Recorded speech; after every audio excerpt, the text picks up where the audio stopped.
Please welcome Dr. Leah Militello.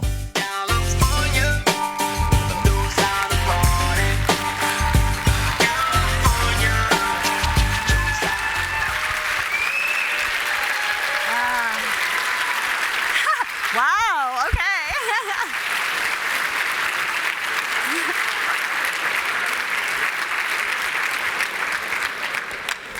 Hello. Thank you for that. Well, I'm very excited to be here, so thank you to Beckman Coulter for the invitation. And thank you to everyone for watching my video. This was made with the help of people from all the areas of our lab, and many of the labs in our system participated. Making music videos for Lab Week was something I started 3 years ago when I was in fellowship at Yale.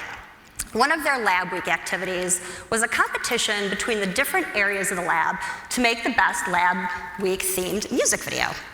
And it was so much fun for everybody there that I figured I should do something similar with my new coworkers when I came to Rochester. And this is the second year I've made a Lab Week video with Rochester Regional, and it's been a great way to bring people together. This time I took advantage of the opportunity to showcase the new Beckman instrumentation. And I've even started getting other areas of the hospital involved, as you can see when Woody was in the ED and getting a colonoscopy in the GI suite. So creating these videos highlights a couple of things I think are very important to the clinical lab. Not only does it give us a fun way for the different labs in the hospital system to come together and feel connected, but it gives visibility to the lab throughout all the regions or all the areas of the healthcare system. For example, now the GI department wants to post the video on their Instagram page for Colorectal Cancer Screening Awareness Month.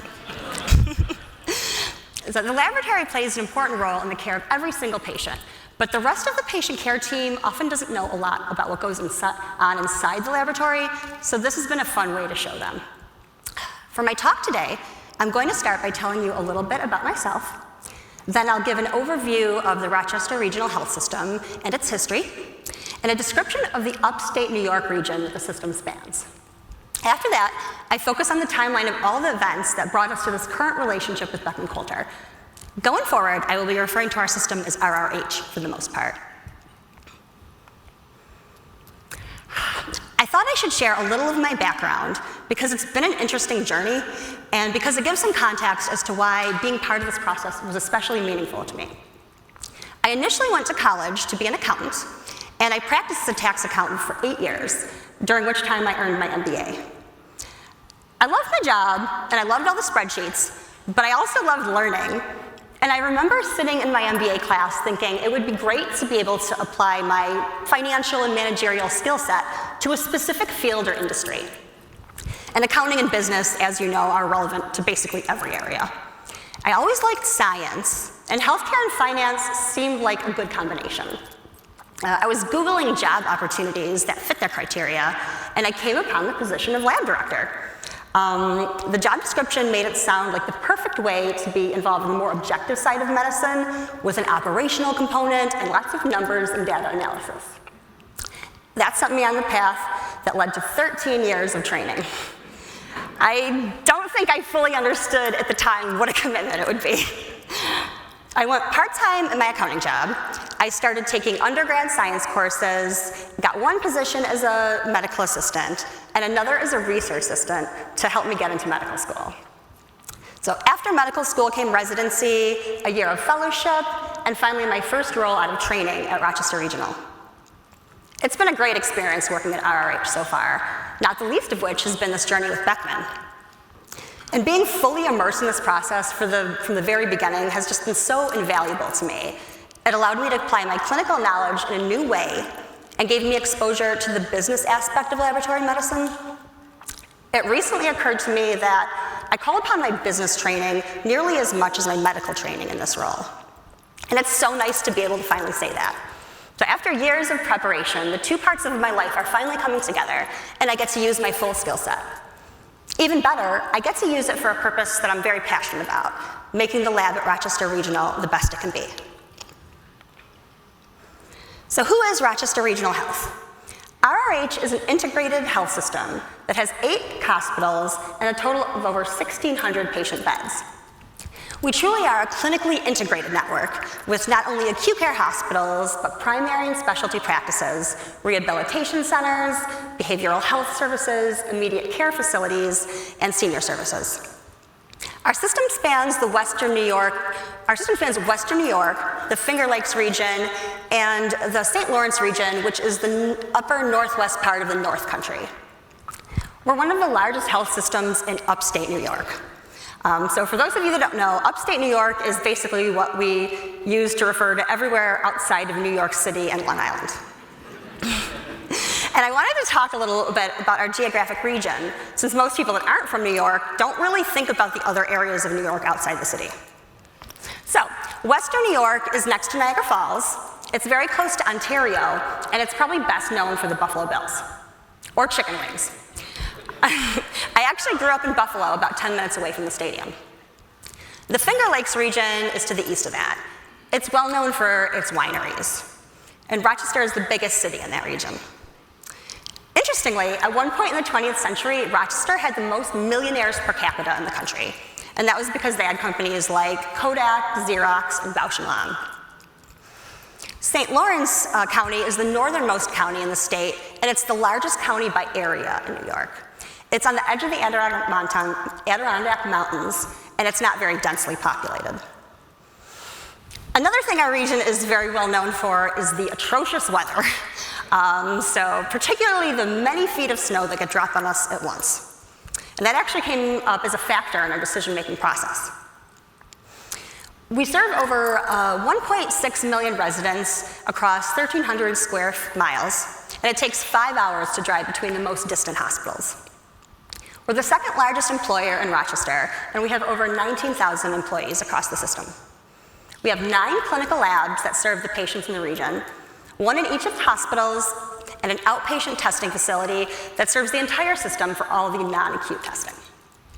There is also a for-profit clinical trials arm called ACM Laboratories, and it has operations in Rochester, India, the UK, and Singapore. Something that I'm quite proud of, as I'm also the medical director of the MedTech training program, is we have the second oldest MedTech training program in the country. Like the vast majority of healthcare organizations across the country nowadays, our system is comprised of several individual hospitals, once run independently, that have joined the system at different times over the years. Our system began growing in 1991 when Rochester General Hospital joined Newark Wayne Community Hospital to form Rochester General Health System. Years later, in 2014, they merged with Unity Health System, which itself was formed from 2 different hospitals in 1997. This was a very active time because a year later, in 2015, United Memorial Medical Center and Clifton Springs Hospital joined the system.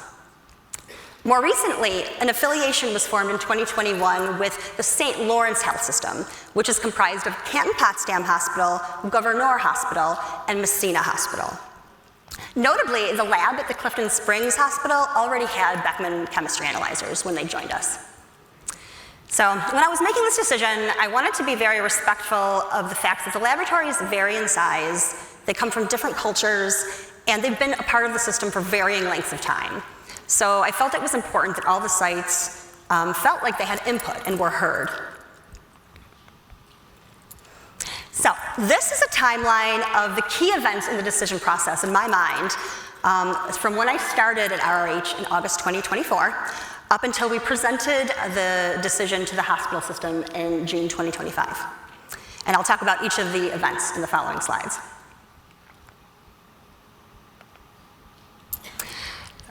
On August 6th, 2024, my second day on the job at RRH, which keep in mind was my first job out of training, my boss gave me a task. He said that the system wants to discontinue their relationship with Siemens, the company they've been working with for years for their chemistry instrumentation. He said they would like their new vendor to be either Beckman or Roche, and that they were waiting for me to start so I could make the decision.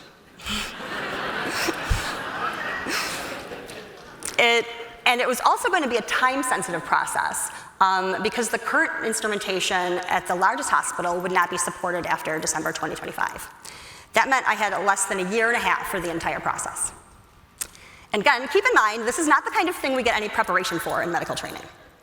So when I learned I would be responsible for such a major undertaking, I was both very excited and a little intimidated. But to be fair, I felt completely supported by my boss. He told me that I couldn't make a wrong decision, that both companies have quality products. And overall, I just recognized what a great opportunity I was getting. I mean, the chance to be involved in the clinical, operational, and financial aspects of the process, it felt like this was just the kind of thing I'd been training so many years to do. Interestingly, that second day on the job was also the first time I met Jim Tordella when Beckman was at RGH that day to talk about Danaher Group. In September 2024, Beckman invited us to the Vision Center in New Jersey. Representatives from all of our labs came. There were about 20 people. It was a great opportunity to get to know many of my coworkers, and I was so new. I remember there was a group, and I didn't actually know sometimes if I was talking to a Beckman person or an RRH person. And then, here's my picture, yes, and there's the picture that was taken from the rooftop bar that we went to for happy hour before Beckman took us out to dinner. It was a great trip. I had never experienced anything like that before, and so I came with an open mind and having no expectations. From the very beginning of this process, I recognized that my lack of practical experience would require me to rely heavily on the expertise of all my team members. So the visit to the Vision Center really helped me do that by talking to the Beckman staff, then talking to my own staff, and listening to all the questions they asked. Between October and December of 2024, there were a lot of discussions. From my point of view, as a new lab director that's still learning a lot about the process, it was really important to me to get input from every possible party, both inside and outside our system. That included meeting with other institutions, including all of the health systems shown here. Some of these were labs recommended by the vendors, and some were ones I just knew from my contacts in the clinical chemistry community. I asked each lab why they chose the vendor they did, how the implementation went, any features of assays that we should be aware of, and the level of service after implementation. It's easy for a vendor to make a claim, but to get confirmation from a current customer really gives it legitimacy, particularly when it comes to the less quantifiable considerations, like how supported a lab feels from a vendor during the implementation process. For example, we spoke to one Beckman customer who said that when there is a problem, Beckman has been very responsive in addressing it and providing support to work through it. One of the hospitals that we talked to that use Roche is the other hospital system in the region, the University of Rochester Medical Center.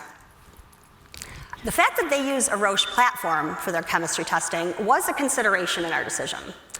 So the arguments for us choosing the same vendor included the ability to standardize reference ranges across the community and being able to share reagents when there are shortages. The arguments against us using the same vendor include that we'll be competing for the service agents in the area. And we would also lose the ability to help each other out by running samples when there was suspected interference.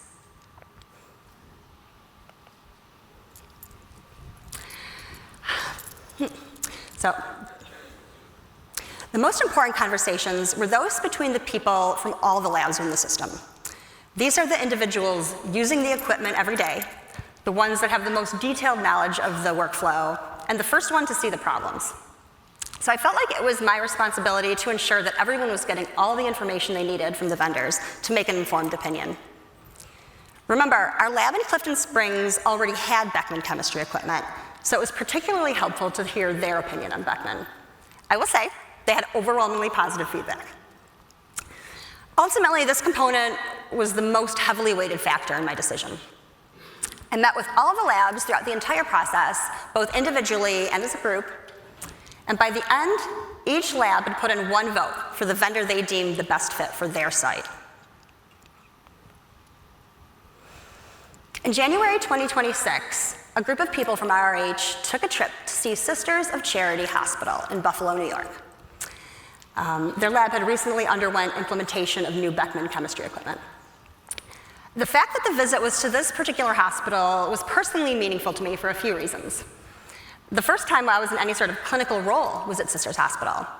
I volunteered there in the ICU when I was considering applying to med school. Later, during med school, I was assigned to do my internal medicine and OB-GYN rotations there. It's also where I was born. I thought of that much later. I'm like, oh yeah. So the trip was valuable because it allowed us to see the instrumentation in an actual patient care setting and be able to talk to the users. It was also crucial for the individuals that didn't get to see the instrumentation at the Vision Center. At long last, in March 2025, RRH made the official announcement that Beckman Coulter would be our new partner.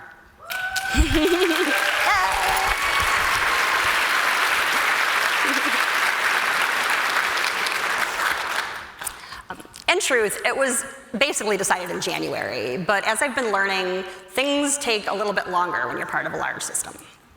And regardless of which vendor each lab initially preferred, everyone was very relieved when the decision was made and excited to move on to the next step.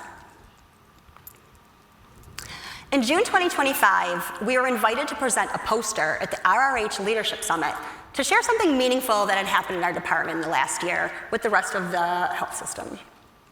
We decided to talk about the journey that led us to our partnership with Beckman. So our poster gave some background on the need for the new chemistry equipment, described the decision-making process used to select a vendor, and listed some key reasons why we made the decision we did. It was a great way to officially recognize our new partnership in front of all areas of the health system. So here's a closer look at some of the elements we included in our poster. And this is a good time to go into a little more detail about why we decided to choose Beckman Coulter.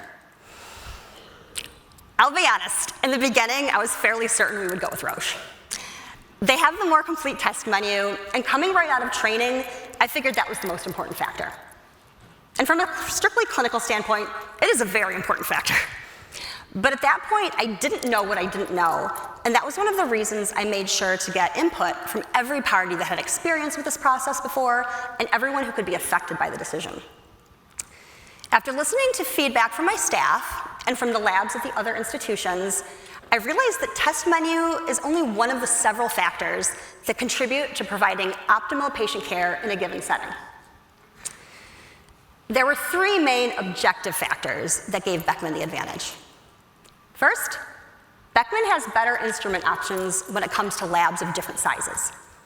Some of the labs in our smaller hospitals were very limited in terms of space, and the Beckman equipment simply fit better. Of course, labs like to have automation when possible, and two of the sites that are now getting automation wouldn't have had them if we went with Roche. This is an area where Roche really fell short. The initial floor plans they provided for some of the labs weren't feasible, and we went back and forth to try to get more acceptable floor plans, and they were never produced. Our geography and climate also came into play. The Roche instrumentation requires that a service agent actually come out when a specific type of probe needs to be changed urgently. The same task can be performed by the user themselves on the Beckman equipment. Our hospitals in the St. Lawrence region are at least 4 hours away from the nearest service agent, and that was true of both vendors. And there are also times when the roads are impassable due to the weather. So that means the techs themselves need the capability to troubleshoot as many issues as possible on their own. Finally, the high sensitivity troponin assay. Roche offers a troponin T assay that has a very low hemolysis threshold. That is not acceptable, particularly for the samples coming out of the ED that have really high rates of hemolysis. The troponin I assay offered by Beckman accepts a much more reasonable level of hemolysis, plus other advantages by virtue of being a troponin I assay compared to a troponin T assay. Then it comes to the more subjective factors, the qualities of a vendor that can best be assessed by talking to other customers. One question we asked all the institutions was how they rated the level of service.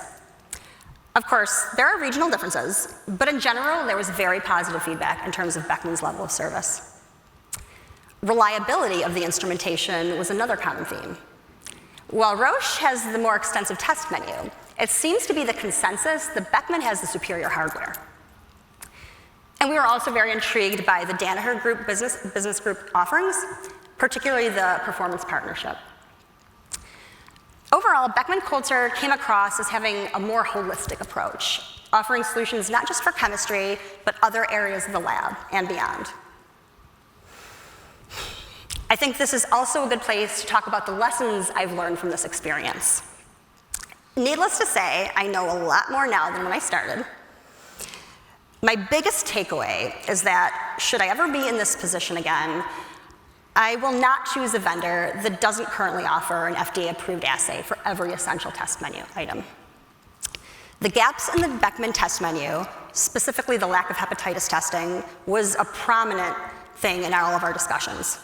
It was by far the biggest reason to not choose Beckman. Alarm bells went off in my head when I first heard that the hepatitis assays were not yet FDA approved. I initially considered this a reason to disqualify Beckman, since there's no way to predict with 100% certainty when the approval will come, what the FDA is going to do. And that level of uncertainty seemed unacceptable when it comes to essential testing. However, I was assured by both Beckman and those within the RH system that this was an acceptable risk, based on the timeline of when each lab would likely be scheduled for implementation and the anticipated approval date of the assays. Our largest hospital, Rochester General Hospital, was scheduled to go live first because of the pending retirement of their old chemistry analyzers, the Siemens Advia. Their old IM module is the Centaur, and since that is still being supported, the plan was to temporarily keep one unit at that site for the inpatient hepatitis testing there. At the time we made our decision, we did not plan on going live with the new instrumentation anywhere else until well after the hepatitis assays were expected to be approved. Fast forward a year to the end of 2025, and the situation has changed. Due to external pressures on the hospital system, we need to move up the timeline and implement the new instrumentation at all the labs in the system in the next 2 years. This presents quite a challenge, as the temporary solution for hepatitis that worked at RGH will not work for the other sites. That brings us to today. We are currently working together with Beckman to come up with an acceptable solution for all the labs while we await the FDA approval. The silver lining of the situation is that it presents a great opportunity for Beckman Coulter to stand by the claims they made during the sales process and demonstrate that they are truly our partner. Now, I'll invite Jim and Nicole back on the stage, and we'll hear more about the oh dear, I was not changing. Oh, no, I was. Okay, great. So now they are going to talk about the timeline from the Beckman standpoint.